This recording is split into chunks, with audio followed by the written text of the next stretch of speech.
Hi, Eric, it's John.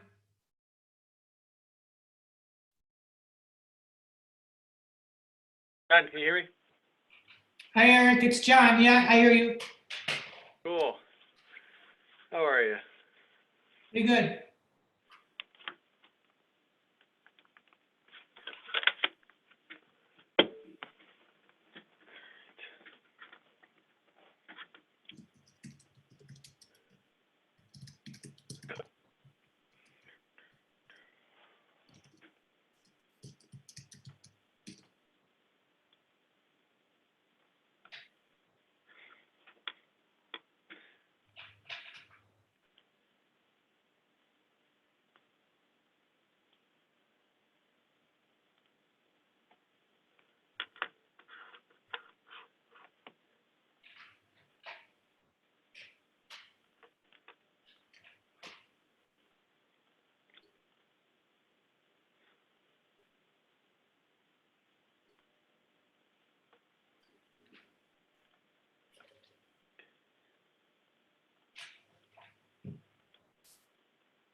Hi, guys.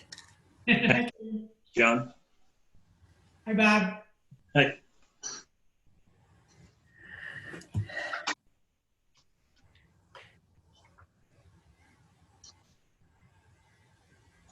Hey, Ryan.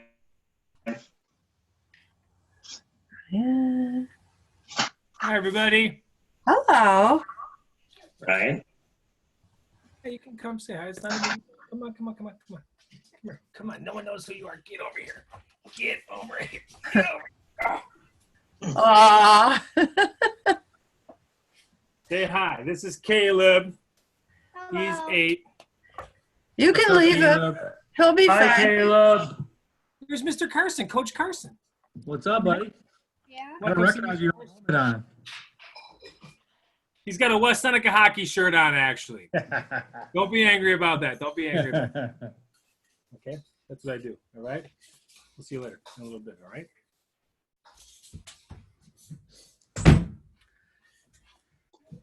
How's everybody doing? Hey. Well, Weird. at least it's not snowing. It's great. My goodness, can Mother Nature give us a break or what? Don't talk about mothers. Reminds me of Mother's Day. Roll.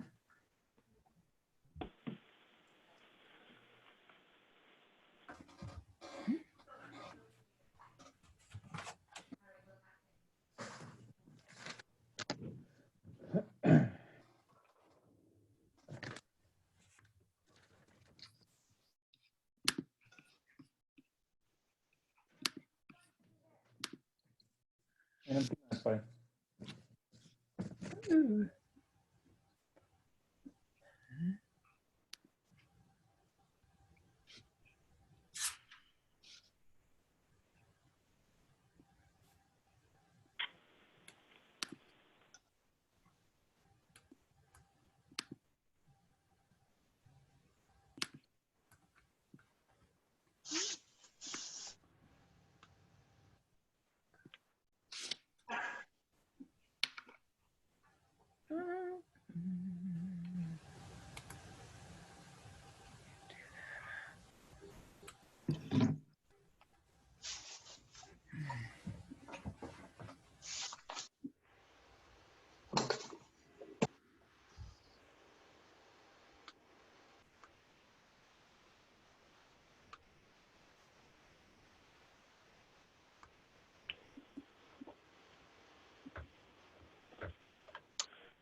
Gary?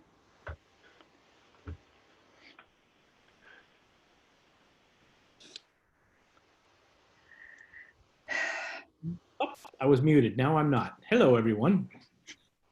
Hello. Yeah.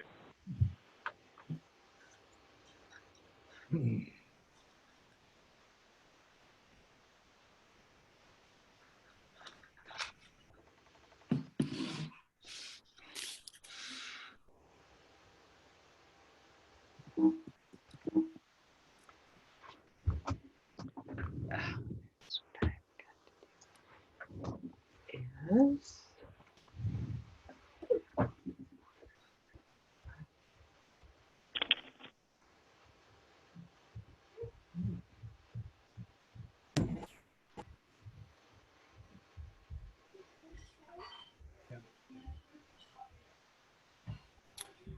Is Eric Cooper here? That's me, Town of Canandaigua. Oh, Eric, can you speak before the meeting starts, or do you want to talk about it at the end? Maybe if we could just touch base on the phasing in the Finger Lakes region and the opening up, and then maybe the next meetings that we might be able to attend, maybe in person. I can try to touch on that, yeah. Okay, thanks. Yeah, I didn't see anything about meetings in the phases that the chamber sent out. So, hi, Chuck.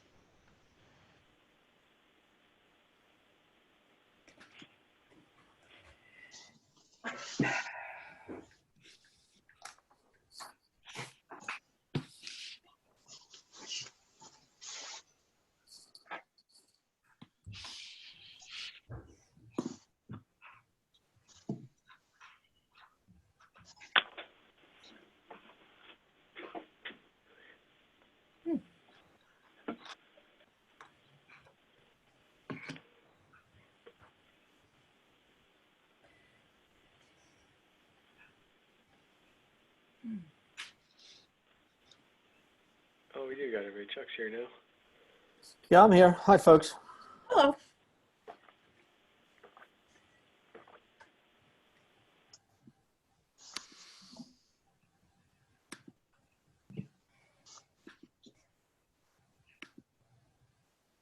Okay, we got Bob, we got Karen, got Amanda, got Ryan.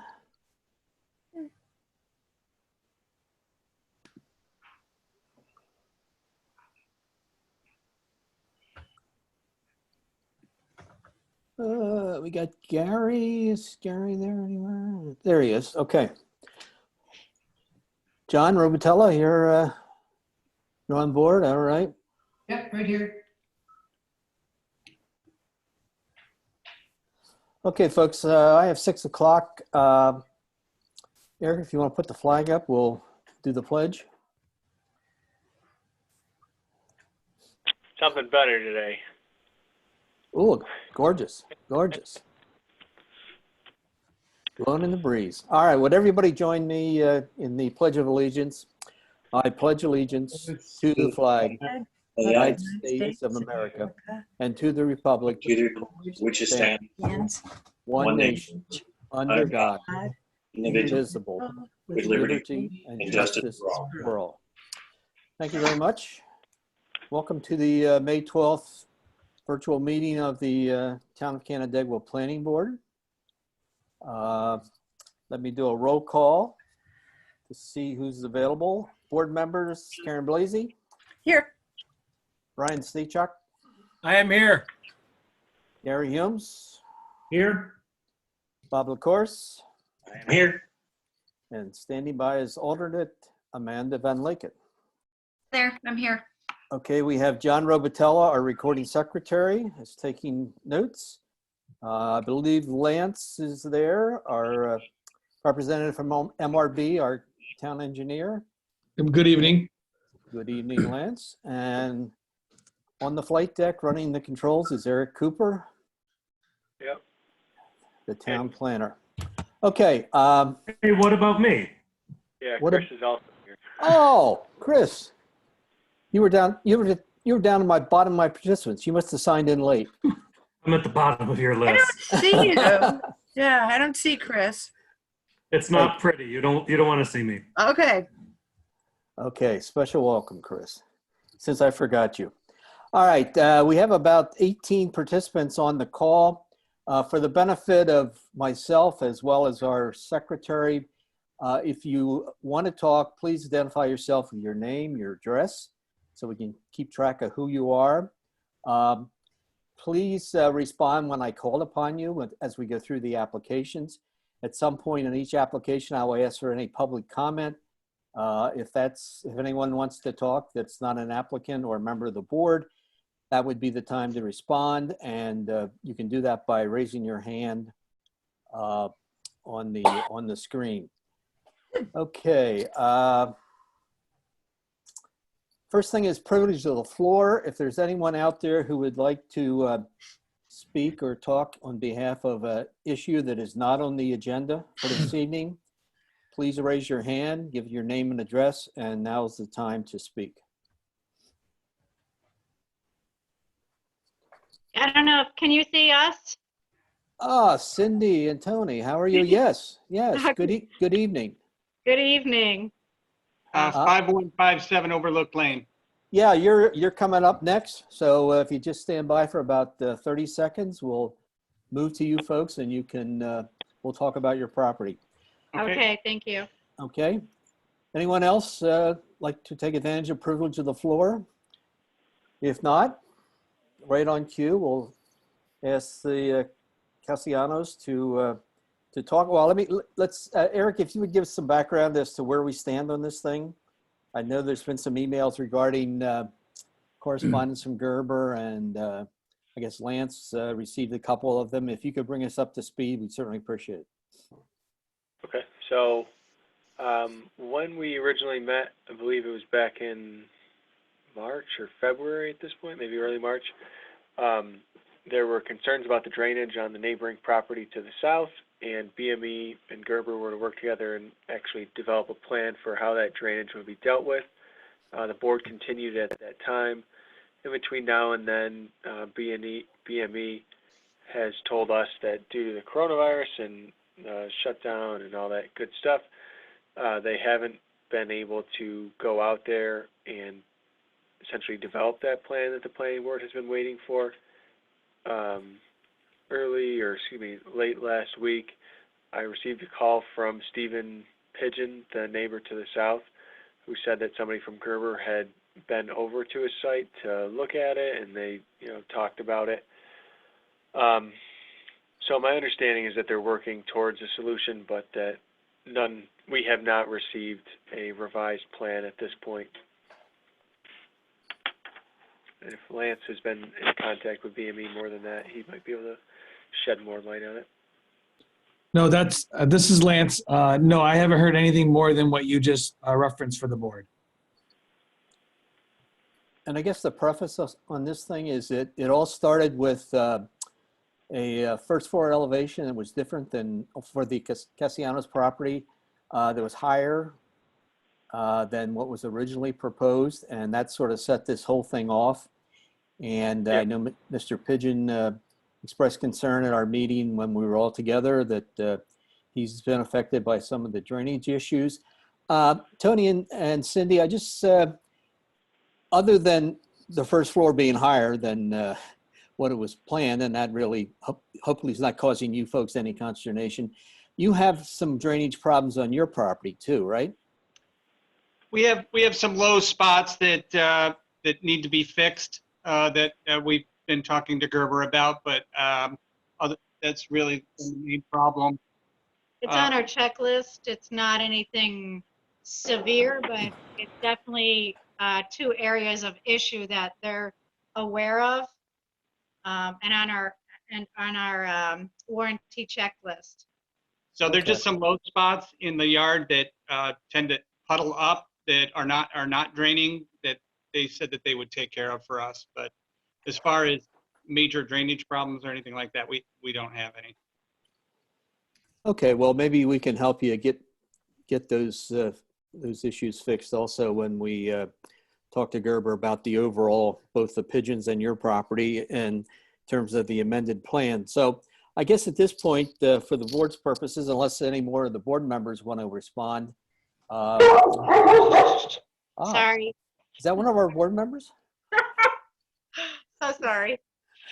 Does any of the board members have any responses at all? Any comments? If not, I think we're going to continue this until a date to be selected.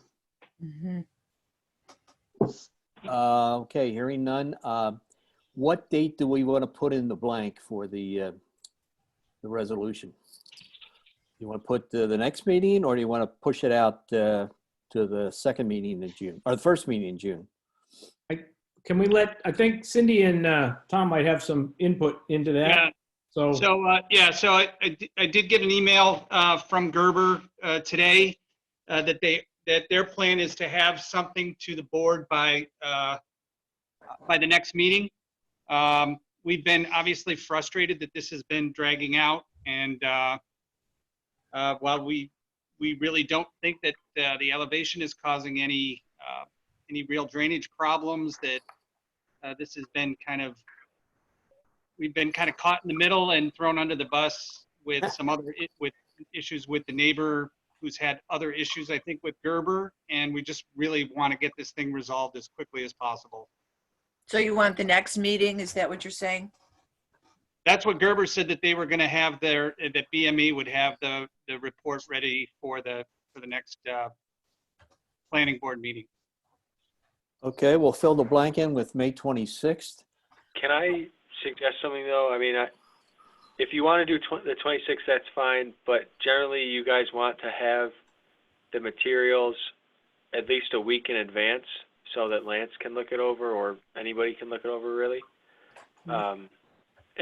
For this purpose, that would mean that we would have to get them from BME generally on Friday or early Monday. So just so you guys are aware, I guess it's a tight schedule. Of this week, Eric, right? Is that correct? That's right. So they would need things into the town of Canandaigua by Friday, May 15th, in order to see it on the 26th. Yeah.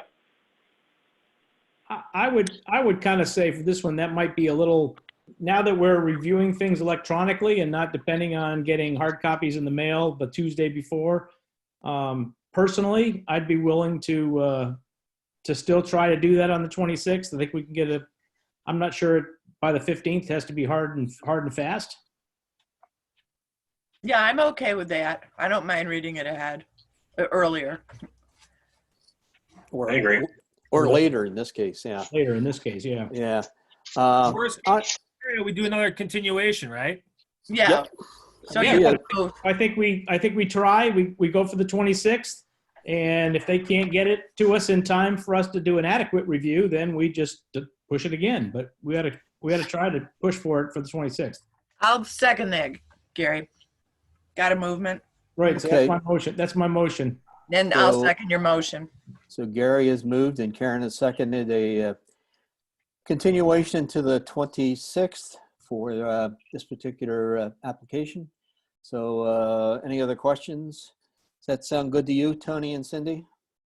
It's- Yeah, we've waited over a year now for the C of O, so I guess we can wait a little bit longer. Sorry. No, it's not your fault. It's just disturbing I know. that.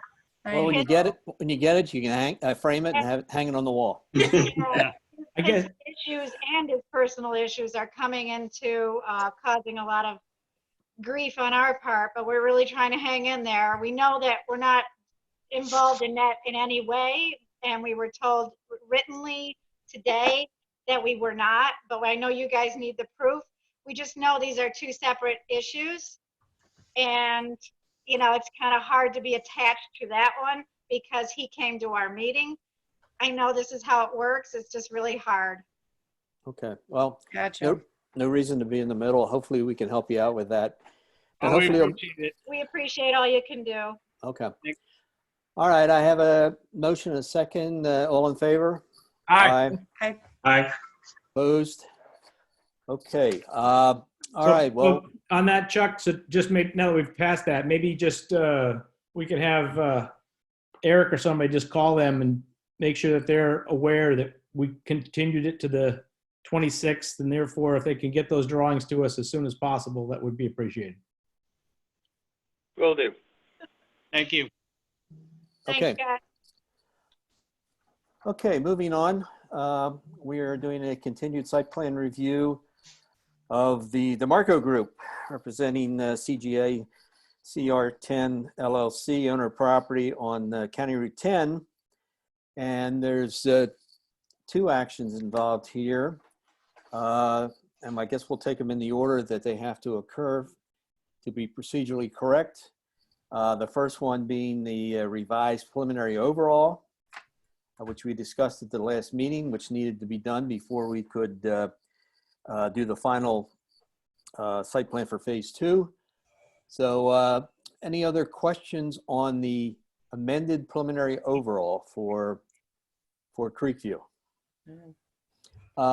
Greg, I know you're out there. Any comments, anything that you want to pass on to us for edification before we move on this? No, nothing new from my perspective. I was just here if the board members had any questions. So I'm good. Okay. It- Do the so the only- board members yeah. have any questions? Yeah, the only question I had, this is Gary, is do all the conditions of the original preliminary overall site plan need to be included on this amended preliminary overall site plan?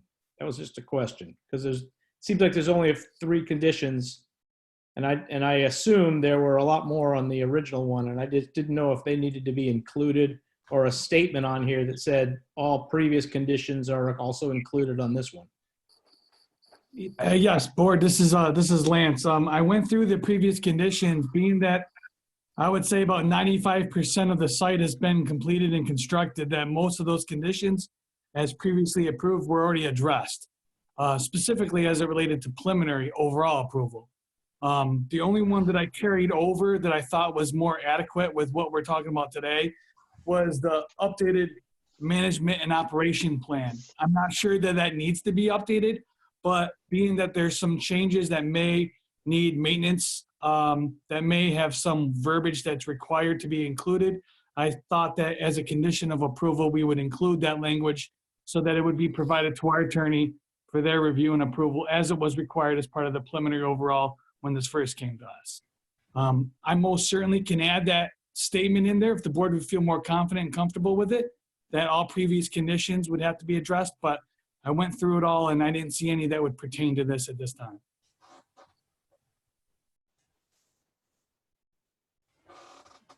How do you feel, Gary? I guess for some reason, I feel it would be good to have a statement in there that just said all previous conditions still apply, something like that. Can't hurt. Okay, if I don't hear any objections, why don't we add that, So that sounds like a motion from Gary for the resolution plus one more condition. Yeah, I will go ahead and formalize that to make a motion to approve an amended preliminary overall site plan for DeMarco Group representing CGA CR10 LLC, Creekview Apartments, with the 4 conditions. The 4th one being that all previous conditions to the preliminary overall site plan are still in effect and are still relevant, or whatever the appropriate words are. sounds good. Do I have a second on that motion? I'll second that one. Bob has seconded. Eric, before we vote, do you want to scroll up to the title? Okay. So the latest plan that shows the revised phase 2 is the March 13th plan. Is that correct? So, okay. So if that's the revised plan we're voting on, which includes the revisions to phase 2, all well and good. And that being the case, I will call the vote. All in favor? Aye. Aye. Opposed? Okay.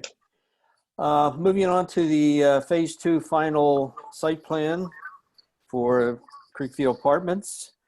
We talked about this in a lot of detail last meeting. Any questions the board has? I think it was just a matter of the only reason we didn't vote was we needed to preempt it with the preliminary approval. So we've done that. So it's time to move on to the final.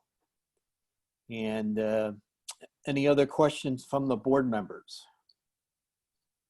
This is Gary again. I have somewhat similar questions here regarding the conditions. When I reviewed the minutes from last meeting, I think there were 3 items that Marco agreed to make, to changes that they agreed to make on the drawings. I think we captured one of them in this condition, which was to ensure that the completion of the easement for Finger Lakes Radio Group was executed. And I think that satisfied is number 9, I believe. The other 2 that I recall or read from the minutes was to, they were going to indicate the locations for the geothermal well fields for each of the dwellings. And then the other one is they needed to correct the naming of Park Lane, which was incorrectly identified on the drawings as, I can't remember the other name for it. So I don't know if Lance, those were included in another letter from you, so it's therefore in the engineer's letter, or whether we should add those 2 additional conditions to the resolution. Over. Yeah, this is Lance. No, Gary, you're correct. I missed that. I haven't received anything new since the last meeting, so I would believe that those 2 conditions, as you referenced, are still appropriate to add in if the board so agreed upon. Okay, then with that, as before, I will go ahead and make a motion to approve. Do you want more discussion? Yes, please. This is Ryan. Okay, sorry, Ryan. Sorry, Gary. I would like to make a recommendation that resolution number 11 condition, all trails within phase 1 and phase 2 are to be constructed as part of phase 2. Mm-hmm. And I would like to remove that from the condition because we never had a discussion, and I'm not proposing we have that discussion now via Zoom meetings. But we talked about talking about trails going back to the original project, and we've never talked about the establishing the types of trails, where they are in relationship to all of the phasing. And so I think that we I think this project deserves a conversation about that for all the residents there, and especially in light of what we're dealing with now. And so if it's okay with the developer, can we move all trails and within phase 1, 2, and 3 to either phase 4 or to either phase 3 or phase 4 to be constructed? That's a good question, Ryan. I'll have to speak to the owner at this point, but for purposes of tonight, I think that's reasonable. Sure. Yeah. And then, I guess, Mike? I guess, Ryan, I believe that there probably is a future discussion on, I'll call a more enhanced trail system that surrounds this area or whatever, but I believe the trails that we're talking about here were the ones that are already identified on the plan, which were more or less walking trails that kind of went around the pond and behind some of the dwellings there. And they're identified on the plan. And I thought those were the trails that we were kind of talking about here. Yep, that's correct. This is Mike Bodewski of UME. Just to clarify, yeah, that's correct, Gary. The preliminary plans did include locations of natural surface mode trail, and I think that's what that condition is referring to, because it does stretch from section 1 or phase 1 to phase 2 and then to phase 3 around the pond. Yeah, this is Lance, correct.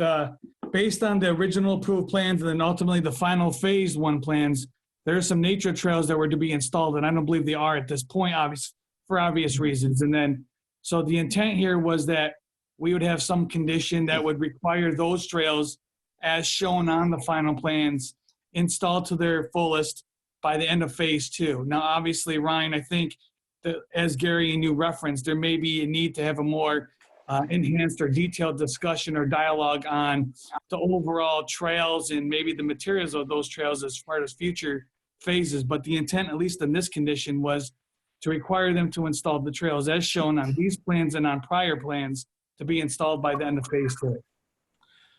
yeah, and I don't want to belittle this, but it is important because this has been a conversation for many years at this planning board, that we, especially with other projects within the town, that mowing paths, mowing the grass at a different height is not a trail. The town of Kent, and I think that this warrants a more, I don't remember seeing a detail on the original approval.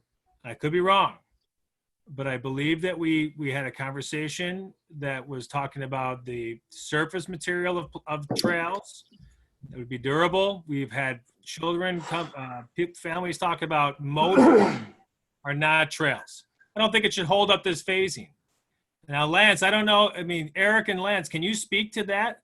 We're talking about crusher run trails, and I've heard mowed grass paths, and those aren't the same. Those are different. A mowed path is not a trail. I remember you talked about that because we had a tick problem, and you said you didn't want the grass because you saw all the ticks in Miller Park. And children can't ride bikes. Right, that's the other thing. If it's wet, moms and can't push a stroller on a mowed path. Yep. And so I think that I'm willing to. That's my concern, is that we're going to get away, and we're on a plan is one thing, but if we're looking at a community area, that we owe it to the residents there to do what's right, especially with this population of people condensed. They deserve. I know that I would never, I could be wrong, but I don't think I would let that conversation go. I could be wrong. Lance or Eric, can you speak to that? What's that? There's like a standard detail for that trail system? Yeah. I mean, I was just looking through the phase 1 plans. I don't see a detail for it. I know it's called out in the same fashion as the one on your screen right here. I can try to chime in. we kept it consistent with preliminary for the natural surface trail, but we did include a note on our phase 2 site notes that final coordination and timing of the installation of the trail is to be determined in the field with the town of Canandaigua and coordinated between the town and the developer. So that might help address Lance's condition to add a note to make sure that trail is coordinated between the town and DeMarco.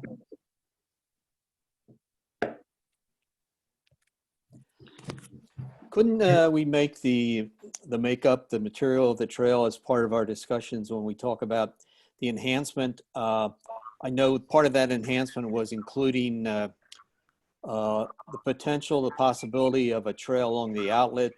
I mean, this was all stuff that we had talked about discussing in phase 1, and then we said, well, we'll push it off to phase 2, and here we are in phase 2, and we haven't really spent a lot of time on it. And I think at the last meeting I said, would somebody sort of take responsibility, making sure that when we get into phase 3 approvals, that the discussions on the trail system be an intense part of that discussion.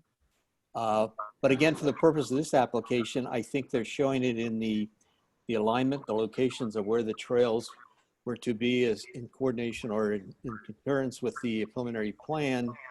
So maybe the actual makeup. And the other thing, Ryan, I think when we got into the stone and the types of materials, that was included in the new design manual. And I don't think we really had any standards. And the design manual was done post preliminary approval on this particular project. So maybe now we have a better standard or a more defined standard as to what those trails should be. That should be part of the discussion moving forward in phase 3 and 4. And I would agree with that, Chuck. I don't want to hold this project up right now. And that's why I think that this conversation is important. And I don't want to hold this phasing up right now. But I could be wrong. But no, you're not wrong. You're not wrong. I think we're in agreement. This planning board, as far as I know, does not support mowed paths as permanent trails within developments now.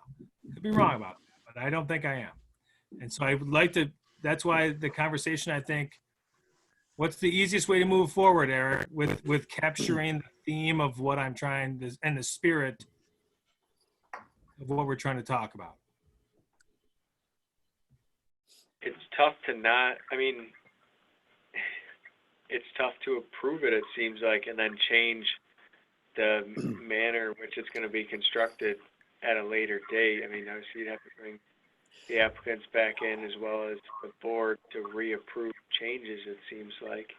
If you're talking about stuff that's not included as part of these trails, that's fine, that makes sense. You have, but to change what would be at a later date an existing trail system, you know, obviously requires the cooperation of the developer.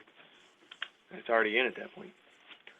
Well, I guess my question is then, Eric, if the plan that we're looking at now is the current plan that we have in the phase 2, or is that the preliminary? Does the preliminary plans have a detail about the trail composition, as you just showed us for final in phase 2?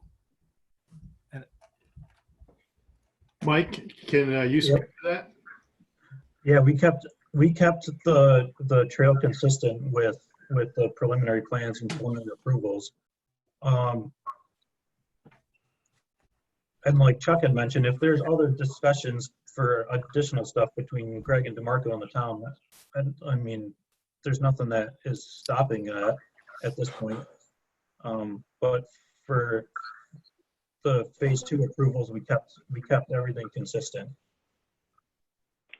Yeah, so there's the trail detail right there. Yeah. So natural grass surface, and Eric, is that which plans are you showing? That was the that's prelim. These are preliminary. Yeah. Yep. And what you showed was consistent in phase 2. So I guess my recommendation would be to Ryan, would you be willing to allow them to make these grass surface trails as per the drawings, complete those that are relevant to phase 1 and phase 2, but put a condition that a more extensive trail system shall be developed and presented as part of phase 3, which would cover the entire development? And I'm sorry to jump in here too, but I think that I would be okay from a developer to talk about that possibility, to put something in there that says that they will be developed is a little bit more. Yeah, I agree. Right, yeah, I agree with that too. So however the words are that, you know, that discussion will be held as part of the phase 3. Phase 3, sure. Preliminary discussion or something like that. Happy to do that. As Paul always says, we work, we play, we live in Canandaigua. We've got lots of development in Canandaigua. We're not going anywhere, and we're happy to be involved in the conversation. And thanks. And you know, here's another situation where the town of Canandaigua doesn't have any standards in place, and we're talking about constructing trails, and all you need is a lawnmower. There's no construction of these trails. Kids can't ride, you know what I mean? So it's like it's kind of, and then 10 years later, someone forgets to mow the trail. There's no trail, and people don't know where the trail system went. Well, it looks nice on a map, but it's not anywhere. So there's no permanency, and it doesn't withhold. So that's my issue. I'll make a motion to approve the final. Or Gary, did you make this motion already on the final phased? We just got to move forward. You know what I mean? Like, here it is again. We're having the conversation, and it's just frustrating that year after year we constantly go over this stuff, and we make zero progress because we can't. It's frustrating. Greg, I think I asked you at the last meeting, and I think you sort of committed a good faith effort to be willing to work with the board prior to phase 3 coming in, maybe at some sort of workshop or something, to sit down and lay the plan out and develop a trail system that would meet everybody's desires. Would you be willing to do that? Yes, you have the DeMarco Group's commitment to working with the board as we develop phase 3. And that could happen sooner than later. I mean, certainly we're available. I don't know how far. What are you projecting as far as looking down the road for phase 3? How many years out? Yeah. You laugh. We haven't got the shovel in for phase 2 yet. Next month. This is the cover. Yeah, right. No. So typically it takes 2 to 3 years to develop each phase. Okay. So we started 3 years ago with phase 1, and now we're starting phase 2. So you could imagine in 3 years we'd be coming to the board again for phase 3. We always enjoy your smiling face, so please make yourself available so we can start talking about trails, if you don't mind. So I do have a motion from Gary. I think he amended that motion to include that other condition regarding the trails. Do I have Ryan, do you want to? I'll second that. All right, very good. All right, and just to clarify, that there's 13 conditions now, so we'll amend 11 to include a discussion of future trail system, and then 12 and 13 are the two other Park Lane and the location of geothermal well fields. Mm-hmm. Okay, and we have the Park and Rec fee up further up in the resolution, right? Correct. Okay. All right, any further discussions? Okay, if not, I will take a vote. All in favor? Aye? Aye. Aye. Opposed? Okay, very good, guys. Thanks for coming Thank you, back. Mr. Chairman. Thank you, board. We appreciate the support. Thanks. Thank you. Thanks, everybody. Don't make yourself scarce. Won't do. Bye. Okay, moving on to new public hearings.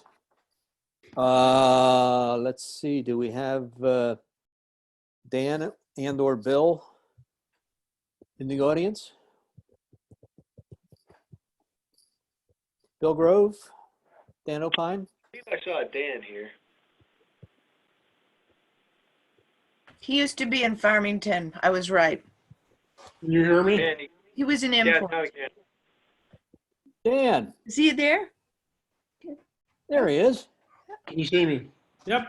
All right. An Okay. alumnus of the planning board has joined us. Very good. I gotta tell you, I've been on all different spectrums, but this is a new one for me. And you changed your name to Barbara. I Okay. have not. This is my wife's computer. Okay, very good. Sorry about that. So we have an application from Dan on behalf of Bill Grove representing a property at 5124 Perry Street. And he is seeking a single-stage site plan approval for the construction of a new single-family dwelling on a vacant parcel. Dan Opine, why don't you take it away? Tell us what you want to do out there. Well, I bought this lot 3-4 years ago with the intention of maybe building something for one of my kids, but that has not worked out. And right now, I may build something for a customer. I may just sell the lot, but I would like to go ahead and get at least a site plan approval with some parameters set that I'm sure can be met. It's a very small lot, very simple application. There's very little that can be done with it other than what I've shown on the site plan. So everything is conforming. Perk tests were good, and it's no wetlands, flat lot. There really should not be too many issues with this, but obviously I'm open to your discussion. Okay. I'll open it up to the board. Anyone on the board have any comments? Hey, Chuck, I had one question. This is Bob. Sure, Bob. I had a question about the splash pad in the corner. Looks like all your drainage is going into there, and wondering, due to the contour on the map there, it looks like it might be draining to the neighbor's lot. Is that possibility, or is that a dry well, or what is that there? Well, there's a common ditch line right on the property line that goes to the back of the property, which is a kind of a wet area right there. As far as potential going onto my neighbor's property, that's not possible because her land also pitches towards the property line. So right now, the way the water is distributed to the property line, that would just follow straight to the rear of the property to an area that's wooded. That's part of the nurse or the Paul, the Well, Summit. yeah, it's Yeah. it'll never be developed. It's all forever wild. Okay. Thank you. I didn't know the contours there. Couldn't see Yeah, that. there's no issues with drainage here. Everything is positive and goes to a natural water course of the property. Thank you. Yeah, you can see there where the woods are right there. Then it follows. I think it goes actually towards 5 and 20. Mhm. How far along are you, Dan, on your septic system approval? I have the septic system was approved by well, designed by the engineer. The Soil and Water District Office submitted their letter of approval based on the building permit being issued.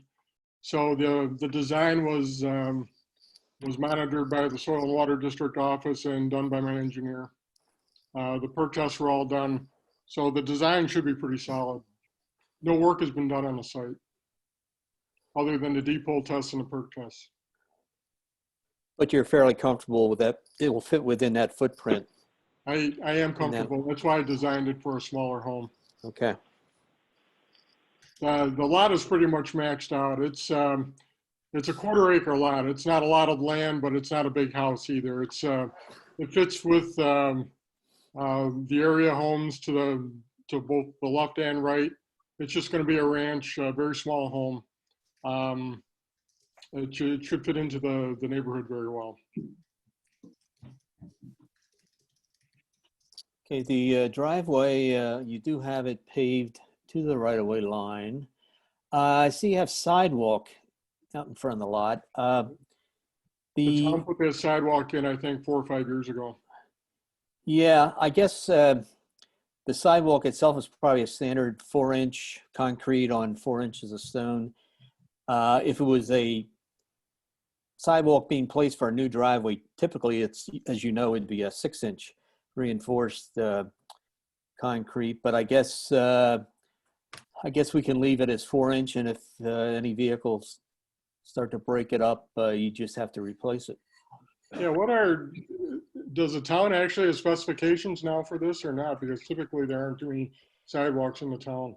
Yeah, again, the design standards were revised, I think, in the beginning of 2018.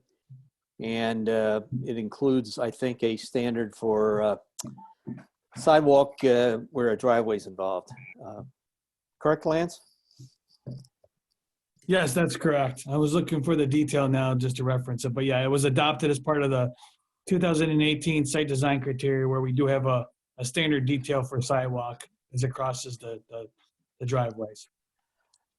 The I mean, Jim driveway, did- the driveway Jim was did- actually defined by the town. Would they have done something different if it's in the plan? Or if they put the entrance in? Or would I really don't know what the town's responsibilities would be in that case. Or the owners. I guess what you're saying then is there's a potential, the builder might have to put a heavier sidewalk in there, or you're not sure? Yes, I'm saying the potential's there. I'm saying just a potential. I'm not saying you have to do it now. Yeah, I understand. Okay, that's fine. But if it does break up and you're cited for any reason for a unsafe sidewalk, you'd have to replace it with the standard driveway sidewalk. Yeah. I do have a question. I have the potential, if I sell this lot with this approval, obviously, I'm assuming that the new buyer, if he met the standards of this site plan, that they could be used by the new buyer. Is that correct? Yes, as long as it is in conformance with this plan. Right, okay. Okay, any other? All right. questions? Any other board members have questions, comments? Nope, I was good. Excuse me? I was good. Okay. Anyone out in the audience have any questions? Please raise your hand. And if Eric doesn't see any, we'll move on. So this is a type 2 action seeker. I will entertain a motion to consider it a type 2 and have it move forward. Second. Well, I'll make the motion. Karen made the second. Guys, All right. easiest way. That a gal. All right, I have a motion and a second to approve a type 2 action seeker. All in favor? Aye. Aye. Aye. Opposed? Okay, someone want to take the, I'll do the second one for you. I would like to entertain a motion for CPN 20-019, a single stage site plan approval. Whereas I'm trying to look at the conditions. There are 8 conditions, and I don't think we added any. There are 8 conditions. With 8 conditions. okay, I have a motion. Do I have a second? Second. Okay, Bob. Bob seconded. Just to make sure we took care of the boilerplate, Jim Fletcher did have some comments from his email on the 27th of April. We did not involve the County Planning Board. They were not required to respond, and they did not. Cheshire Fire was consulted but did not respond. Okay, ECB did not feel they had to review this. I guess the only other thing, I knew Tyler from the Watershed had said that he would, in an email on May 6th, Eric, he said that further comments would be forthcoming. But on both this application and the other one, he did not respond further, right? No, we haven't seen anything more. That's good. What's this letter right here? We'll be issuing an approval letter this week. Okay. So, okay, the letter, did you get that letter, Dan? Or did I we get the get it? letter, I'm reading it right now. I did not see, I'm reading all those conditions here, The watershed. right? Basically, he's aware of the design and he didn't have a problem with it. Obviously, this letter is not an approval, but I think it's based on the board's approval, whether his final approval will be forthcoming. Okay. All right, I have a motion from Karen, a second from Bob. All in favor? Aye. Aye. Any opposition? Hearing none, stands approved. Good luck, Dan. Thanks, Chuck. Good to Nice see you. seeing I hope you guys are doing well. Nice seeing you, Dan. Have a good night, sir. I'd love to shake your hand, Lance. I know, it's been too long. Maybe another day. Have a good night, you guys. You too. Thanks. Okay, moving on to the next site plan approval. Venezia Associates representing Jeff and Heather Carson, owners of property at 5610 Buffalo Street Extension, and they are seeking a single-stage site plan approval for the construction of a single-family dwelling on a vacant parcel. I think Jeff and Heather are with us. Welcome, folks. Hello. Is Anthony? I'm here, Chuck. Okay. Hi, Anthony. How's it going? Why don't you go over what the Carsons want to do out on Buffalo Street? Okay, so you the board has seen this plan before for the barn, I believe. So the plan that the Carsons have is to construct a single family home on this parcel that the planning board has seen in the past for there was a subdivision, and I believe you saw it for the barn. I'm not sure if you did see it or not, but so they do have an existing barn that was put up. There was a zoning variance granted a couple months ago to have the barn in front of a residential structure, and then also have the barn on the piece by itself. The barn has been constructed as well as the driveway has, and the well has been drilled. So everything that's there is existing. So the house now is going to be constructed. What the plan is we're going to try to bring the grade up some around the house to try to get this water to shed around it, so they don't have any kind of water issues around the house, and get water to just kind of disperse around to the north, and then any water coming down south and going, most of the water will be going to the east. It's gravel driveway. It's an existing gravel driveway that's there. It'll be extended to go up and match up with the new garage. We do have a proposed septic system to the northeast of the house. That septic system has been designed and approved. Other than that, it's private water, private sewer, and then it'll have power taken from the road. And the power that you've seen there is the exact place that RG&E has decided to put everything. So if there's any questions, I'll answer them. Eric, you want to scroll down to the street frontage? Oh, okay. I believe I sent a blow up. There we go. There it is. Okay. And we will be putting the standard asphalt apron in that the town requires. Very good. So you got some wetlands, but you're staying out of those. Yep, and those wetlands before were actually delineated by a professional wetland engineer. Mm-hmm.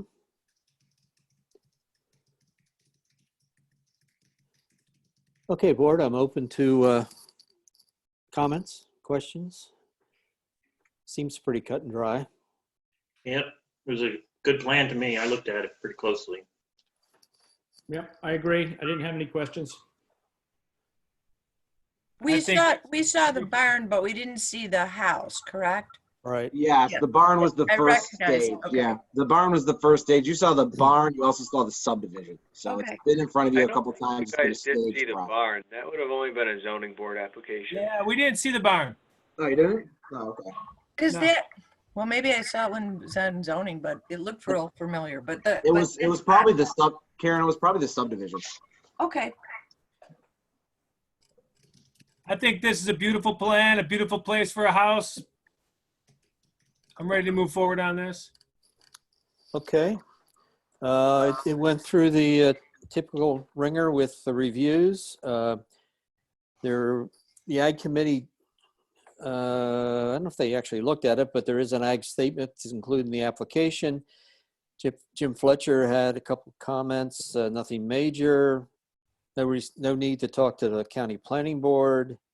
ECB did not chime in. I think we're ready to move. So I'll we'll make entertain. a motion. This is Ryan. I'll make a motion to approve CPN 20-021 seeker resolution, type 2 action, and site plan approval resolution for Mr. and Mrs. Jeff and Heather Carson at 5610 Buffalo Street Extension. I'll second that. That's with 7 conditions, the 7th being, just for the record, as referenced tonight, the apron of the driveway is to be of a paved surface. I thought there was a note on the plans. I can't recall, so I just added it as a condition. There's a note. It is on the plans. It is there. We saw it. Okay. So I got a motion from Ryan. Did I get a second? I'm sorry. Second from Bob. Thank you, Bob. All right. We're taking both resolutions, seeker and site plan approval. All in favor? Aye. Aye. Opposed? Okay, very good. I'm sorry, I did not ask anybody in the public at any comments, but I didn't see anybody on the participants list that I thought would be commenting on this. So, okay, so it's a done deal. Good luck, Carsons. Thanks, Thank you. Anthony. Mm-hmm.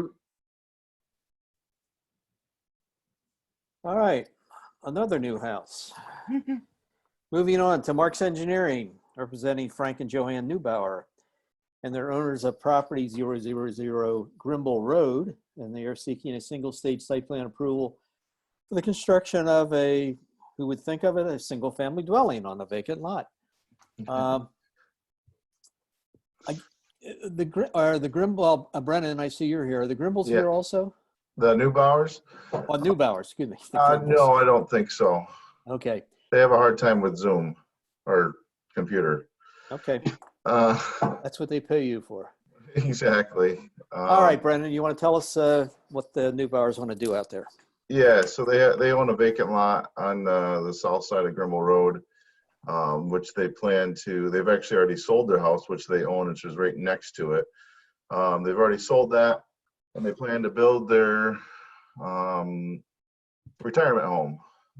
So they're downsizing a little bit, and it's a vacant lot. There's water on the street on Grimble Road. There's no septic or there's no sewer out there, so we're proposing a septic on the uphill side of the site. The lower side of the site on the west side is actually an old roadbed that goes up through the Grimble Road. Used to hook around like that. Yeah. But that's actually quite a bit. It's quite wetter. The soil is very saturated there. So we actually put the septic on the high side of the site. The site distance, if you go to the east on Grimble Road, the site distance is it's actually, there's a knoll just at the northeastern property corner. So our intent was to put the driveway as far down or far west on the site as we can, so we can get some relief from that knoll on the left turns. That's 393 feet site distance. If we did go to the very eastern corner of the site for the entrance, we would have had, there's like a little dip that you could lose cars in that we were a little bit unsure about, and then also the septic system would have had to been put in the poor soil. So that's why the layout ended up with the driveway on the west and the septic on the east. And we meet all the requirements for setbacks. There is quite a big elevation change from the driveway to the house. We show that graded in there. There is a small section of land that is over 15%. We noted that on the plans. So we are in the steep slope realm here. And we did get some notes from Jim Fletcher. We plan to pave the apron coming in. He did note the site distance to the east. What I've done in this situation, the required site distance is about 430 feet. We don't meet that by through 36 feet. So we will have to probably put a mitigation sign up, which is very common for this this road. Basically, it's a caution driveway ahead sign. He actually has one now for his driveway that he's at right now. If you're familiar with the road, it's pretty windy and hilly. And I think the other comment from Jim was something to do with the water service. And we acknowledge those, and we'll address those. And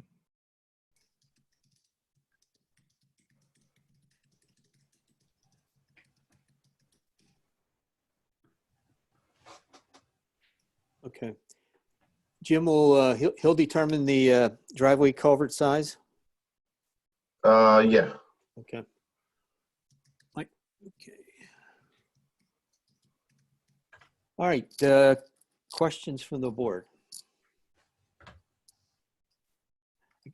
I guess the big issue is the driveway slope. You do have a landing area down at Grimble, right?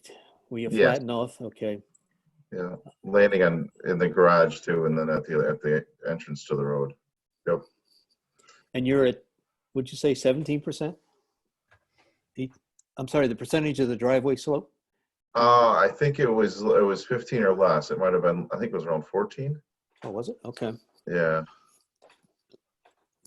15's our standard, right, Lance? Yes, 15 is the maximum allowable. If I remember correctly, it was like 14.7. Okay.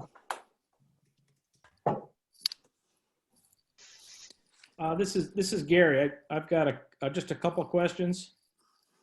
One is I want to kind of acknowledge, I think Chris Jensen made a comment in there that, you know, the area disturbance here is very, very close to the minimum required to, or necessary to require a SWIP, a formal SWIP. And I was just wondering if they've acknowledged that, and are they going to go forward and develop one of those? Are they going to try to minimize the area disturbance, or what are they going to do there?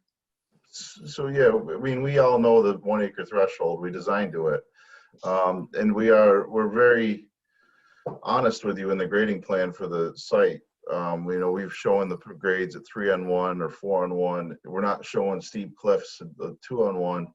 And you can see the silt fence and the limits of disturbance is set back off of those grades. So, you know, the intent right now is to keep the disturbance under an acre. Okay. Okay. And then the other comment I had was on the south side there, coming off the house, you show a pretty, it looks long from here. I'm not sure what the size is, but there's a retaining wall, proposed retaining wall. Yeah. And I did not see any details that described what that retaining wall was made of. Is it wood? Is it concrete? Is it going to be faced stone? And I kind of think there should be a detail that describes that retaining wall. Yeah, and actually the retaining wall is going away.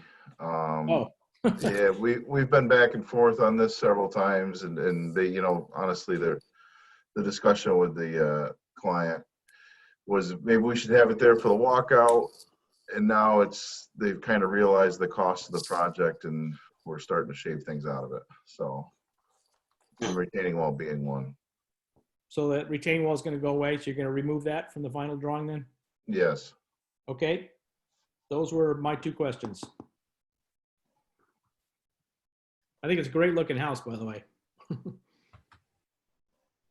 Thank you. The driveway again is gravel? Yes. Yeah. Okay. I guess the only thing you got to watch is on a 14% slope, losing some of that gravel down the driveway during, again, you haven't really concentrated any flow in the driveway, so it should be okay there. Yeah, it's crowned. It's crowned, yep. Yeah. So just watch the gutters, that's all. Yep. Either side. Anybody else from the board have any questions, concerns?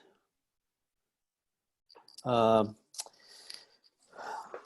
party, Tad Gerace, We actually, we just did the perks and the deep hole for the septic system early last week. So he didn't have that information. And everything checked out. It was good soil up on the top. Okay, so we got a 15-minute perk rate. Deep hole test was clear of groundwater. so you're pretty sure that's where it's going to be. That's it. Okay, the ECB did have some comments. I think they were concerned about, geez, you want to pull that up, Eric? There's nothing. Driveway. Was the driveway? Yeah, the slope. That's what it was.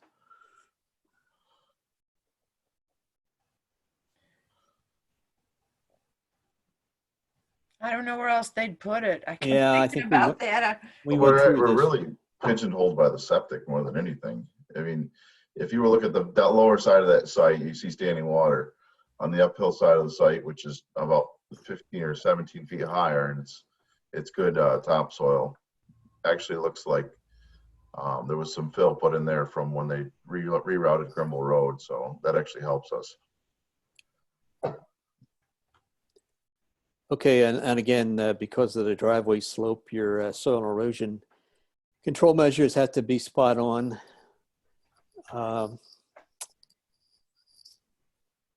Okay, and Bristol Fire was consulted. They did not have any comments. We looked at Jim Fletcher's comments. We were not required to go to the county planning board.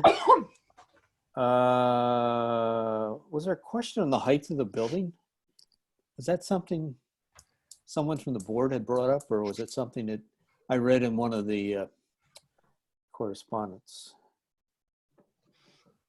What is the height off the top of your head? Do you remember, Brent? I don't know. You have to look at the plans. I don't really remember. Okay. I think it's 24 feet, I want to say. I'm just shooting off the top of my head, though. Yeah, I don't know if it was something in the Permit says 34. 34? 34. Building Oh, permit. that's what I saw. Oh, that's less than probably- 30, less than 35. I just said it was going to be less than the required. Okay. If I recall, it was 24 to 26 feet to the peak. Okay. Typical of a two-story house. All righty. Anybody out in the audience have any comments? Raise your hand. If not, I think we're ready to move on. This is is this a unlisted? Type 2. Oh, it's type 2? I'm sorry. There it is. Okay. If somebody wants to bundle them, I'd certainly entertain that motion. Yep, I'll go ahead. I will make a resolution to approve a type 2 seeker resolution and a single stage site plan for Marks Engineering representing, slow down, representing Neubauer. Joanne Neubauer. Gary, do you want to include a motion to remove, or a condition to remove the retaining wall from the plan? We'll make that condition number 10. Is that all right, Lance? Got it. That sounds good to me. So we'll have Okay. 10 conditions. Any other conditions?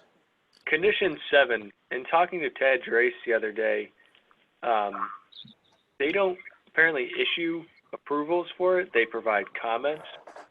But my conversation with him was that he doesn't approve septic systems. Can I be frank? It's usually us that inspects it, the engineer. Oh, I see the approval of theirs. Yeah, he doesn't. He's not an approving body. If it's in the watershed, Tyler Rowley would approve it, but outside of it, like this one, he doesn't approve it. So we can just remove comment number 7, condition number 7. 7 can be removed. All right, so my recommendation or the resolution would be to, for a total of still 9 conditions, removal of number 7, requiring a approval of Ontario County Soil and Water, and the addition of 1 to remove the retaining wall from the site plan.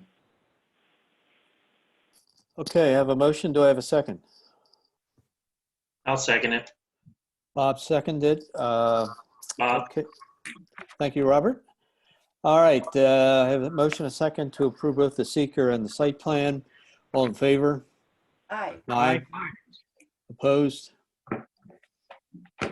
Okay, Bren, you're off Thank and you, running. guys. Have a good Okay. night. You Thanks, too, Bren. thanks.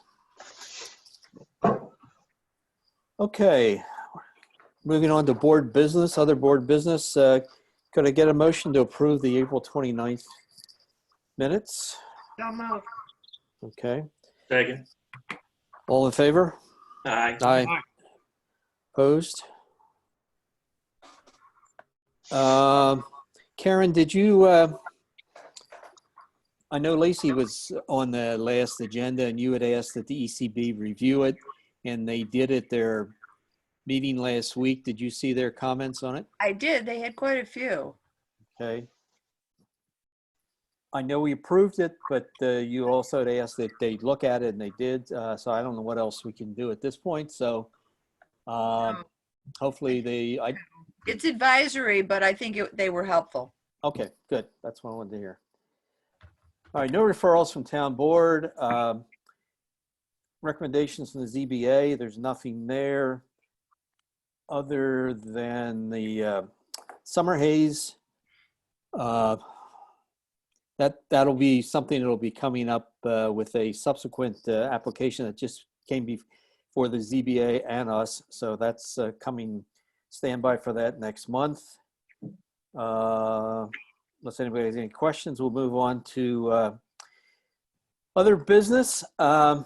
Anthony, I guess you're still here. Let's talk about HML over on Silvernail. I did send Eric some information. I don't know if the board had time to review it or if Eric wants to bring it up. I think we saw that. Yep. Yeah, I was able to get through it today. Oh, you saw the stuff? Okay, cool. Yes. Better late than never. Sorry about that. We've been scrambling to try to get everything taken care of and together. So my site plan, kind of what I did on the official site plan, I kind of just showed a dispersal of those trees in that area, and then kind of we had Dan Hackett look at it as more of a reforesting and try to get it back the best way that he could, which would be the extreme, bring it back to original. And then the owner has his little bit of what he was looking at as to kind of take what Dan did, take a little bit less out of that and come up with something that he would like so his family can use it a little bit more as, lawn area, but also have some trees growing here and there and bring it back to something that the planning board would approve and would also work for him and his family. Okay, on that plan. Hey, Anthony, this is Bob. Go ahead, Bob. I had the most conflict with this in the beginning, but I think this plan is outstanding. Your plan looks like it's going to totally be natural and exactly what I thought would be best for that site. So I did like that a lot. I appreciate that. So we did have, just going back, just to make sure the board knows, we did have Dan Hackett go through a landscape architect that was requested we take a look at and have him come up with a plan. We're not doing the full plan. The owner would like to do a little bit of a reduction on what Mr. Hackett provided, and that this is what Eric's looking for is his markup of what he's comfortable with so he can still use this as yard area for his family to play and whatnot, because this will be the general You know, down lower, away from the house, away from the septic field, is the flattest area that he kind of has close to the house. That was that wooded area. So, you know, a little bit of Dan's with a little bit of his look is what we're looking for. And everybody is super comfortable and likes this plan going forward. I think it kind of gets what the owner is looking for, and then also what the planning board wants as to getting some of these trees back in a reasonable manner. So the plan that the board is currently looking at is the Hackett plan, but it's been marked by the owner. By the owner with red dots specific to the trees that he would like to install? Yes. Okay. And he has circled what species? Yes.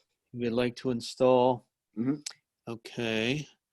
First of all, let's make sure the limits of disturbance are not going to change anymore, right? We're he's not anything outside of what was in the site plan. He's well aware of what's going on. He knows now not to go out of those limits and just do the construction as necessary. If there's any additional clearing, that'll be something that'll be brought to the board prior to any kind of construction or clearing. There's no plans. Everything has been cleared that will be cleared, and he wants to start working and getting this established as quickly as possible. So the revised plan will show this limit of disturbance to be the amended, what you're requesting, Yeah, or what if you've Eric done. goes back, Okay. If Eric goes back to my plan, you'll see we went out and we actually surveyed the additional disturbance in that area. I did that hatching so you could kind of see where that was. And that is the area of disturbance that was above and beyond the original site plan. Okay, which set this whole exercise off. Okay, so and in return or as part of this encroachment, you will provide this landscaping as shown on your plan with the species and size of plantings to be marked on the plan? So I mean, I can update and show the locations where we are going. This is just my plan is more of just a general look. Those exact locations of trees aren't per Dan Hackett's plan that he came up with. He came up with a little bit more of a random dispersal of it. But I mean, I can scan his in and lay it out if the board would like me to.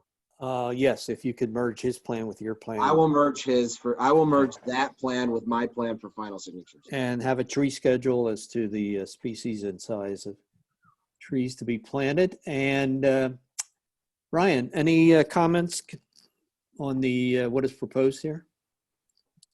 No, thanks, Anthony. I think Dan did an awesome job, and I think that we can keep this in mind, for the future and Dan's services, not only for Anthony, but for other places. It seems like he really did a good job. And I think it's a good balance between what the landowner wants and what is appropriate. So I support this. I think it's awesome. I appreciate that. And yeah, Dan really knows what he was doing. I kind of gave him just a little general what we're looking for, and he came up with a pretty cool plan. Yeah, it was a good tutorial. I learned something. Never too old to learn. Okay, and I guess, Ryan, you're okay with the species, the black walnuts, oak, the hickory proposed? Yeah, I think I think Dan did a great job with the species. I mean, oak and hickory are super, we're in an oak hickory forest. I'm glad that he did not. I would have had issues with the beech. American beech can take over. And so I'm pretty sure that I'm seeing like the red oak, the red circles around hickory, oak, black walnut, red maple. Those are all native species, and they should add a nice yard to and good shade and stuff. So it's good. Okay, thanks for your input, Ryan.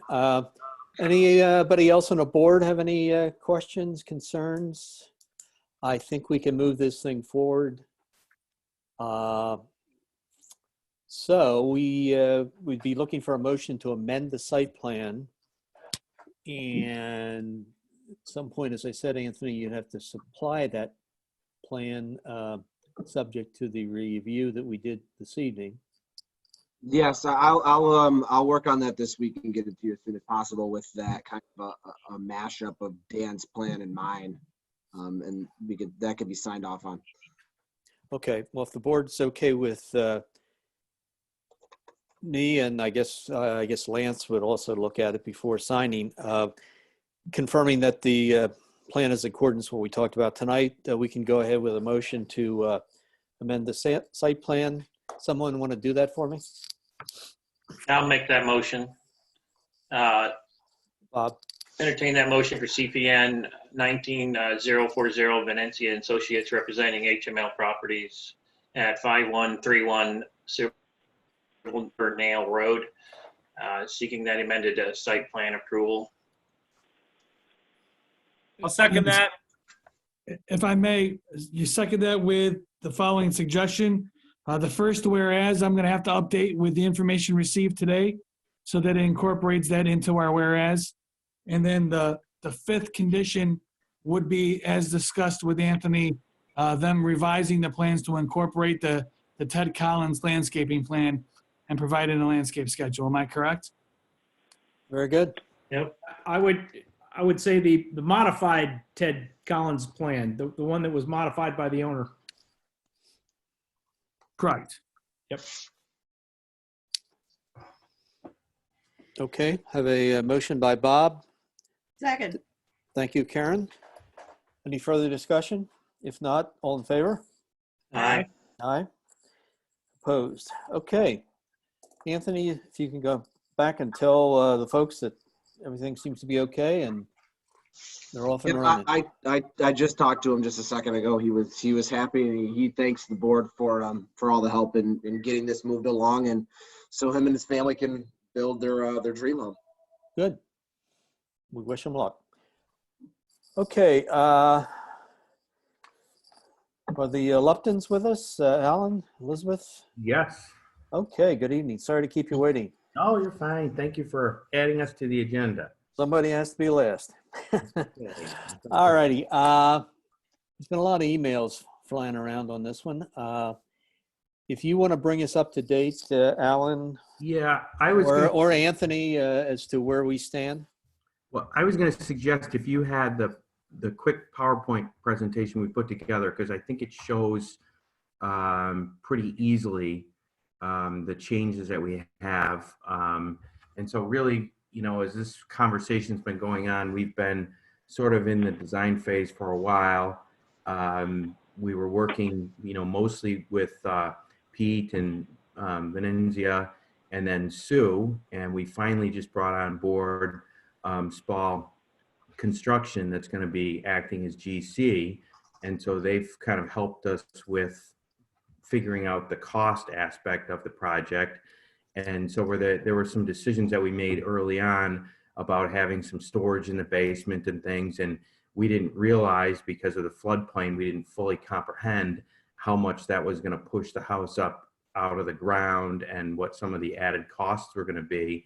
And so we were actually making the condition to go from the house down to the lake more extreme than what we completely comprehended. And so going through this process, you know, the last few weeks, we sort of redirected Pete and Sue and, you know, Anthony and Aaron to help us, you know, reduce the basement from an 8.5-foot basement to a 4-foot crawl space, which allowed us to bring the house down a couple feet. Obviously, it took a lot of cost out of the project too.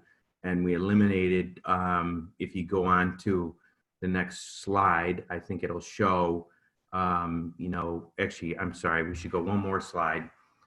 And it'll show where we actually eliminated some of the areas that would have been visible from the lake, and basically was creating, you know, 8-9 steps that we were essentially having to go up to get into the house. And so again, as the plans were evolving, we began to better understand the impact. And, you know, here we had a very, very level lake lot, and we were making it more challenging based on some of those conditions. So it's our feeling that we're actually improving, you know, the shoreline view, if you will. in relation to the shoreline guideline. And so by, basically turning all that back to grass and eliminating the lower level access, we think that the house will feel smaller on the lot and will feel, more like it goes with the land. So if you go back one slide, you'll see how the landscape plan sort of evolved. On the left, you can see that there's quite a bit of hardscape with the stairs and the number of steps going down, and then a lot of landscaping attempting to hide that. And so now with the reduction in the grade, basically those steps have gone away, and we're basically able to turn it back to a gradual lawn and be able to, just ease it down to the lake level. So, what we'd like to do, there's two requests really before you tonight. One is to get permission, per the, multiple bullets there that were in the email, to proceed forward with the demolition that we'd already started before kind of the COVID thing happened, and kind of slowed the whole project down. And, to proceed with some of the site prep work that we're asking for.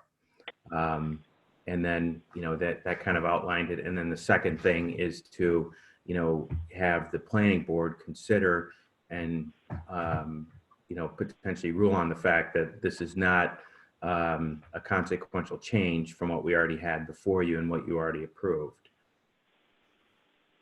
So the last slide there is Sue Steele's. I also included her original letter, but that's her comments about the shoreline development guidelines and how we comply to that.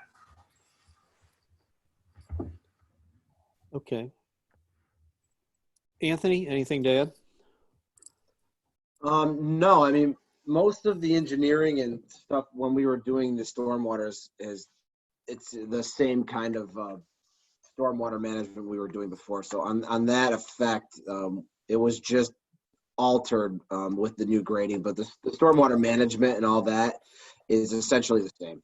So okay.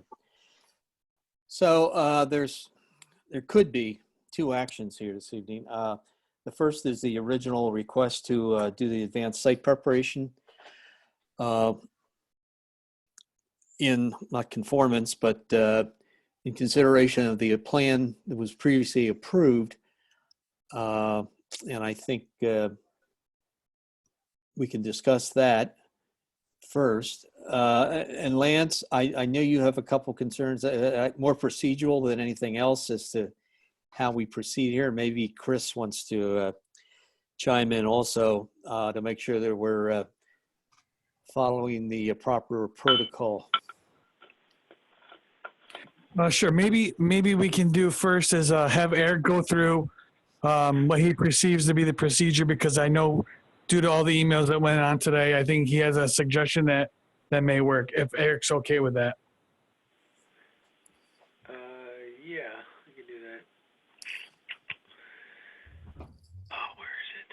So, I guess the question was whether the planning board can kind of authorize the site development without plans kind of being approved or certainly being in some sort of flux. That's kind of the point of this process as far as having site development before plans being signed. Here it is. Oops, sorry. So the planning board has by code the ability to approve a site plan, and then before any of the final changes being done to it, allowing the applicant to begin the site work. I would hope the board isn't really concerned about, I guess, the bird cage effect that we get a lot in Canandaigua, right? The structure being half complete and then, something not being done. No permits will be given for the actual construction of a building, only for site work. And that's actually also laid out in Al's nice request here, which is, again, a lot of kind of the initial grading work, removing the structures that are there, and largely that's kind of where the site work will stop. The surety will be in place so that in the event, for whatever reason, it didn't go beyond that point, the town would have the ability to restore the site. Does that kind of get at it, Lance? That's my understanding anyways. Yeah, I think to some degree that meets what my concern was. I guess in most scenarios, we have approved plan that the applicant is willing to move forward on, and then it takes some time to get it signed, and that's the delay and therefore the request. Here, I guess my only concern was that we have a plan that was approved and agreed upon, but now we know that there's some changes. Now, when I raised the question, it was prior to receiving the revised plans, but at that time, the concern is what if these revised plans take some time to get and approve them? What if for whatever reason they get delayed, or what if for whatever reason those plans never get approved? And then we don't have a signed plan that may or may not expire after the 180 days. Let's say that we don't get an extension. I'm just going over the what ifs, and I was trying to protect the town. And my thought was, why not simply just sign the previously approved plans? That way you have a plan that's signed and filed with the town, and therefore move forward with the review and approval of the revised plans and just call it an amendment, as we have done on every other application that required it.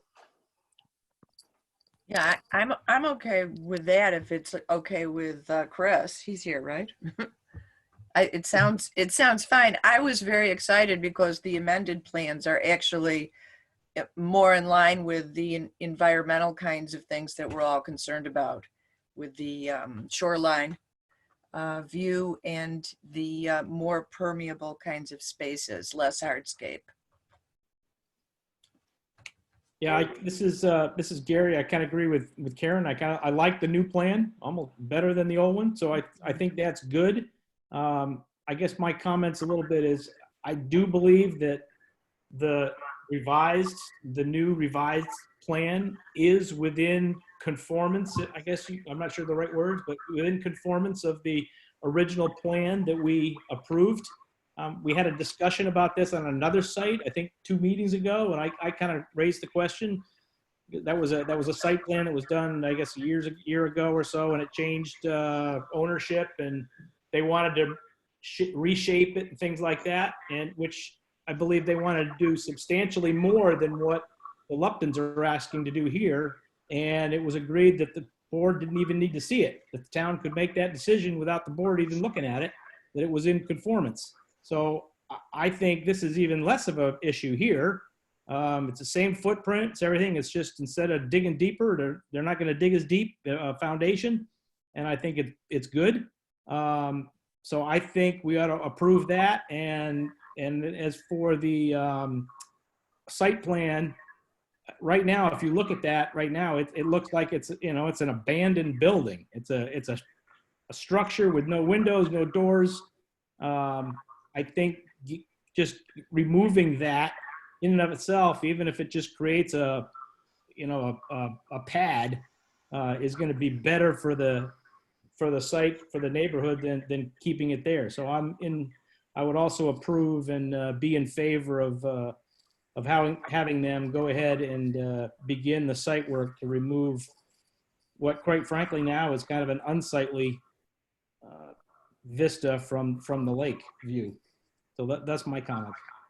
I totally agree with you, Gary. Totally. Okay. Yeah, I like the amended plan a lot, so I have no problem about the procedure of approving that with the regular plan. This is So- Ryan. Yes, Ryan. I have no problem with the site, the procedure that we spoke about, removing that, but I guess I'm just looking at this today, like it just came on the internet. And I guess I'm wondering about the landscaping plan. Like, I feel like it wasn't, I mean, I think we even gave props to the landscape architect for doing such a great job. But what is the reasoning to remove so much of the landscaping from the middle of the house area that kind of broke up it kind of added so much more natural screening? What was the reasoning to remove so much on the lake side? Yeah, so much of that screening was really screening that, if you go back to Pete's elevation views, it was really screening the steps that were going down to the lake level. And you can see by all the lines, there was quite a bit of grade change that was happening there. So really that all becomes grass now. And you basically have one step down out of the house and you're on the patio. And then you have one step down and you're on the grass. So there's a lot less to screen at this point, you know, than there was before. You know, the bushes and things were really down below the level of that patio in many respects. So Alan, coming off that patio, you would just have a step down and you'd be on grass? On grass, yep. All right, well, I sort of have to agree with Ryan. I think we, you know, that previous landscaping design was not just for the purpose of hiding the steps. I think it was something that the board had considered and appreciated regarding the view from the lake. And I think a lot of that's gone away. And you know, from my perspective, and I think I'm reading what Ryan's saying, that maybe some of that should be put back in, either in terms of shrubbery or something, rather than just having the grass go right up to the patio. Okay. Is that a consideration? Sure. I mean, the intent right now is that entire length of the patio is a step. So across the entire front of the patio is one very long step. Right. So you actually step down and then step onto the grass. Well, and I think one of the purposes we saw with the previous landscaping design was it also sort of softened the windows and doors to some degree along that frontage. And again, now it's all windows and doors. Right. Okay. Well, again, before we spend a lot of time on the plan, on the revised plan, do we want to noodle that around now and come to some sort of decision, or do you folks want to, since we got this thing so late this afternoon, take this under advisement and consider the site plan revisions at a later date and just take action on the advanced site work at this point? Yes. Just make it a condition for the potential for additional landscaping? Yeah, I mean, we would be open to that.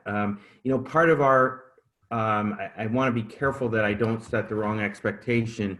Part of our thinking long-term is, I mean, we actually like having, you know, large mature trees in the front yard, but we don't fully understand what this grade is going to be like. We don't want to necessarily put, you know, 2 giant trees in that block the view, because it's going to take a long time for the canopy to grow up.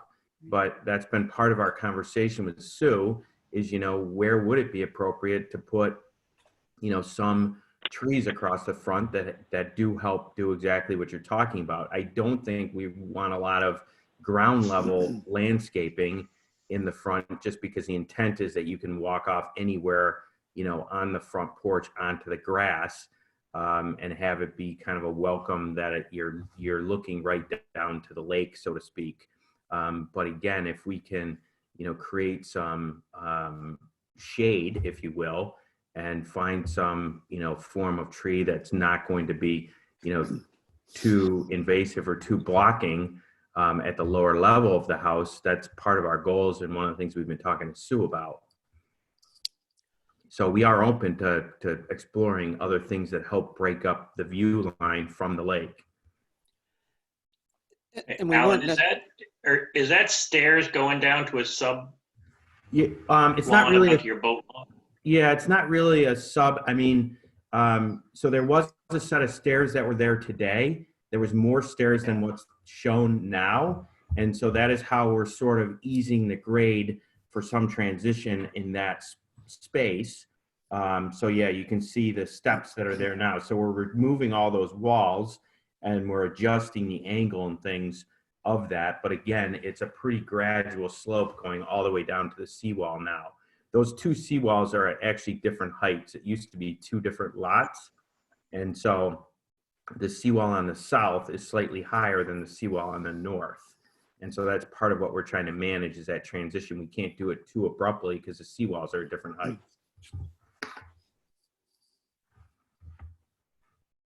And those stairs that are shown there go away.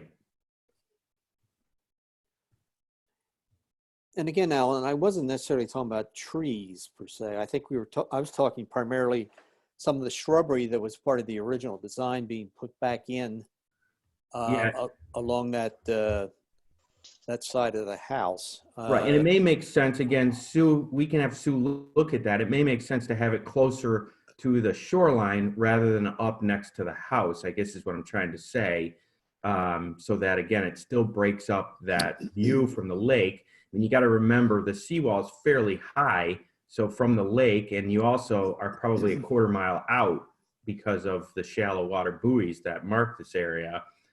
So from the lake, you're looking kind of up at an angle as well.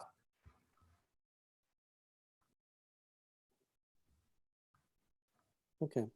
Well, that's the only concern I really had, and it sounded like Brian had the same concern. Any other concerns on the revised plan? Again, I think for the most part, it's a nicer looking home, and I think certainly will serve you well. You know, just to speed this along, can we approve the site construction and then just come back to this landscaping later? A later meeting? Yeah. That was my suggestion, yes. Okay. Though I did get a sense from some of the board members, they were willing or desiring to maybe move on the revised site plan, and we could certainly make that motion. But if it's okay with Alan, we can take action on the advanced site work and then reconsider the site plan revision once you've talked to Sue and you've come up with a landscaping scheme that would hopefully meet the board's desires. Yes, so just a point of clarification on that. How far down in the process, because, you know, by tomorrow, we should have signed drawings to be submitting for the town to be considering from a construction perspective. So I guess I'm just curious, how far down the road is that next? We've been working on this since November, so I'm just trying to keep things moving along here. Sure. Well, it would be the 26th of May. Okay. Okay. Yeah. We could put you in that agenda. That would not be a problem. Okay. But in the meantime, we would give you, we'll consider now the advanced site work, and that would help you at least get going in terms of taking that eyesore down. Yep. Okay. Well, let's move back to the advanced site preparation consideration. Any other discussions on that? I think it's pretty clear what Alan's trying to do and why he wants to do it, and certainly it's clear on what he's going to do. So, I'm in support as long as Lance Brabant and MRB are in support. I am in support of that early site construction. Okay, Yeah. and we have the surety, Eric, you had said regarding the soil erosion. We have an estimate. Oh, an estimate. It will still need to be reviewed and paid before any permit would be issued. Okay. All right. Go ahead, Brian. I'm sorry, Mr. Chairman. I was just going to reiterate that, no, I don't have any issue with the board taking action on the advanced site preparation approval based on the conversation and the information provided and discussed at tonight's meeting. And the code does say that we can move on this, given there is an approval, there's a pending approval for an existing site plan. And prior to my signing it, which this will be obviously before the signature on the plan. So I think we're in conformance with the code. And if there's no other questions, I'll entertain a motion to grant Alan approval to do an advanced site preparation. So moved. Thank you. Losing my voice. Second. Okay, we got a motion from Gary, second from Karen. We don't have a resolution, that actual written resolution, but John, you got the gist of what we're approving here? Yes, all set. Okay, very good. All in favor? Aye. Ah, we do have a resolution. Yeah, I was trying to talk, but I was I was muted. Sorry. Okay, then I so move the resolution that's in front of us for advanced site prep, CPN 20003. Okay, we got a motion and a remotion. I think we have a second, correct? And if everyone's in favor, let's say aye. Aye. Aye. Opposed? Okay. All right, Alan, I guess we'll see you on the 26th. And I guess whatever plans you have to submit regarding this revision should be in, Eric, what, by Friday? Yeah. This coming Friday. This coming Friday to be on our May 26th agenda. Okay. Okay? Thank you very much, everyone. All right, have a good evening. Thanks. All right. Yep. Bye-bye. All right, Eric, anything new and different from the ordinance committee? I'll let you do it. Let's see, when did we met last week? Right. So the only thing really of interest after our meeting last week was to, let's see, we kind of hammered out the ones that the planning board has seen before, the lighting, residential Lake District pools. The other one was a mobile home or a manufactured home regulations. It's really just to be more in conformance with HUD regulations. It's not anything too substantial. And then we got into the off-street parking requirements. There wasn't, I wouldn't say, and Chuck, correct me if I'm wrong, there wasn't a substantial discussion. It was more me working through suggested changes with the committee, and then really kind of left it off there, and for we got a more substantial discussion at our next meeting. That pretty well covers it. Any questions? Okay. This is Gary. Sure, Gary. Gary. I gotta just have a recommendation or it's maybe a question, because I think our agenda, the way it is written, is, I don't know if it's part code or part just our procedurals manual that we do every year. But is there a way we can move some of these, like these last two issues we have, where we have people online, we have the public that are trying to present stuff to us? Can we move those things more forward in the agenda before we go through things like approving minutes and stuff like that, just to get issues of the public out of the way, and so they're not sticking around waiting for us to go through things, and then we can deal with board business last? If you understood what I just was Yeah, trying to do. and that's partially my fault. I know if we were sitting in a boardroom and we had a meeting and we saw people sitting out in the audience, the We'd move it up. tendency would be normally to find out what they're here for, so we don't have to keep them any longer than we had to.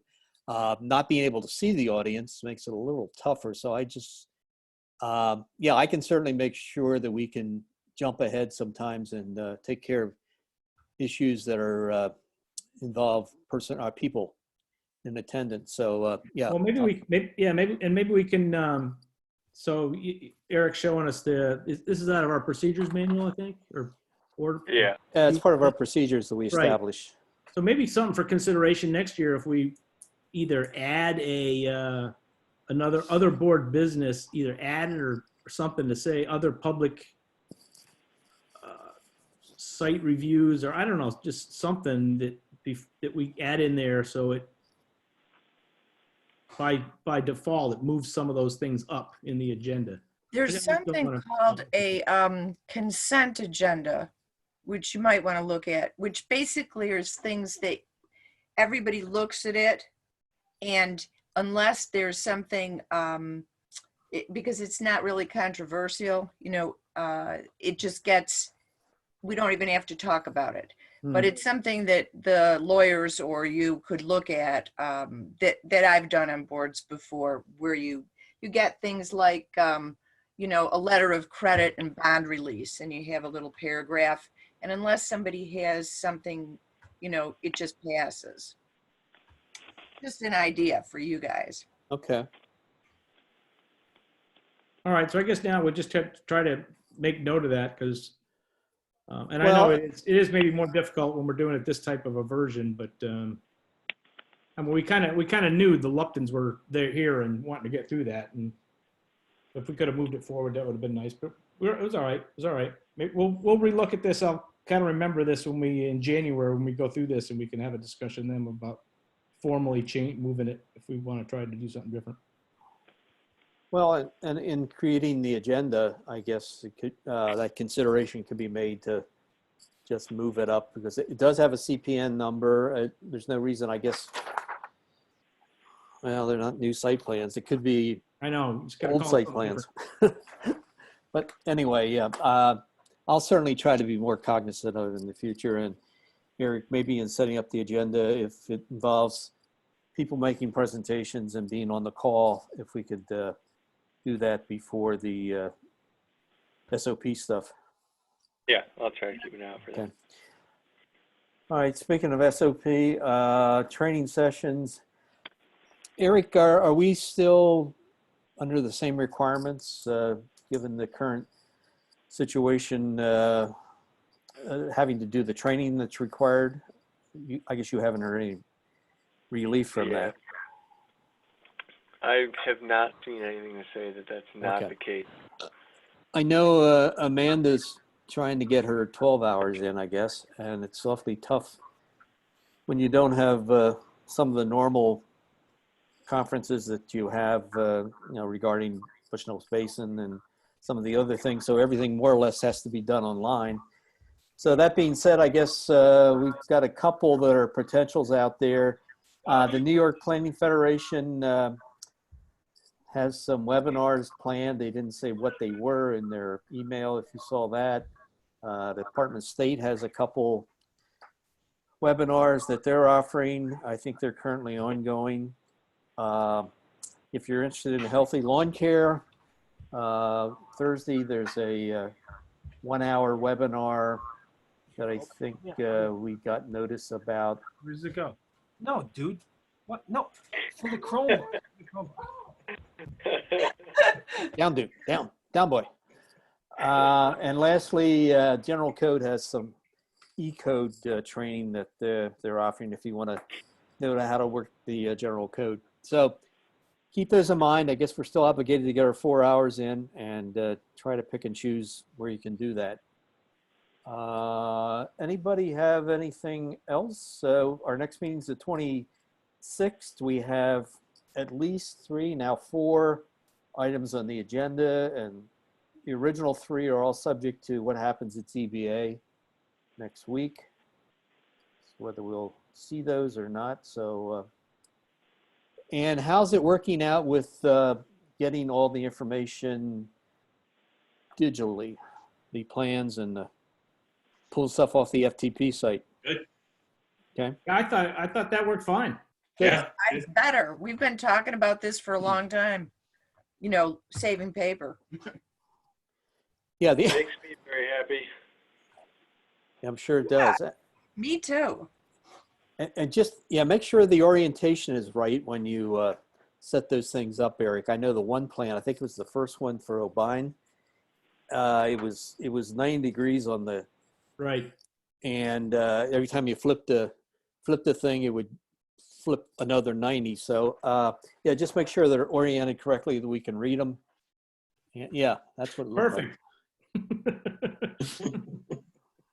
That's, if we were Chinese, that would be great. All righty. So that worked out well, and let's keep it going. And certainly you can get stuff quicker to us, and everything works out well. Any words of wisdom from our attorney? Chris, wake up. Any word on the updates of when we could do this in person again, Eric? Yeah, I was going to touch on that before I let you guys go. My understanding is that we are not included in phase 1, which most of you probably know. So it won't be until, at the earliest, probably mid-June, that we would kind of open up the office. But that's all for right now, obviously subject to change. But if we bring a hammer and a jackhammer to the meeting, then we are considered construction. We're part of the construction approval process, come on. That's right. It wouldn't be construction if it wouldn't be for us. We're an essential business. All right, well, yeah, that's what I figured. I sort of figured we were phase 2 at the earliest. So we get to continue to meet like this for at least 2 meetings more. So anything else? Chris never woke up out there? He's still with us? Yeah, Nadler's still there. Muted. He's still there. All right, make sure you dock him.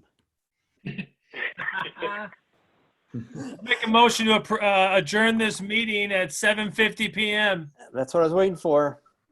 A second? Second. All right, folks. All in favor? Aye. All right. Have a good evening. Thanks. Bye-bye. Bye. You too. See you guys.